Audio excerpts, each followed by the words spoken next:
June is Alzheimer's and Brain Awareness Month, and according to the Alzheimer's Association, more than 11% of Kentuckians experience subjective cognitive decline. News 40's Portia Hernandez spoke with dementia experts about what families can do to help protect their loved ones' health.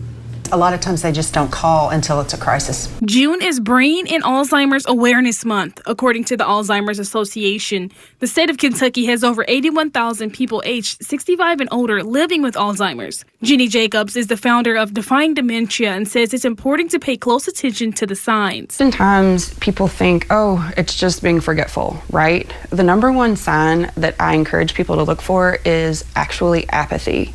So oftentimes it's mistaken for depression or anxiety. We start seeing it after someone's retired, or maybe, there's been a life change for that person. Alzheimer's disease is a form of dementia. Signs to pay attention to include short-term memory loss, getting lost and struggling to remember daily tasks, and mental health. The state of Kentucky is also under a mental health crisis, according to the National Alliance of Mental Health. If these check off for you or a loved one, then getting tested by a healthcare provider is essential. Testing includes assessing the brain and paying attention to memory loss and problem solving. We ask a lot about, your daily life and your routines. We want to know all about you.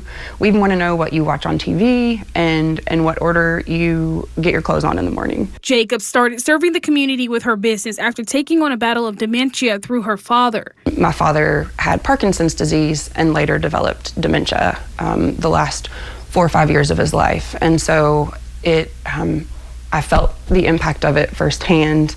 And really, when I started Defying Dementia, I wanted to figure out how to support people who were kind of in my situation. Stacy Carter, the senior care advisor with Pathway Senior Care Advisors, says having the early conversation and setting up a proactive plan can help save your loved one's life. I think the key takeaway is to talk about it and try to plan ahead, because you don't want to get to the point where you can't tell what you want and you are unable to state your wishes. If you or a loved one are experiencing any signs, you must seek proper help to prevent dementia from progressing. According to CDC.gov, Alzheimer's is in the top 10 leading cause of death in the United States. Reporting in Bowling Green, because local matters, I'm Portia Hernandez, WNKY News 40.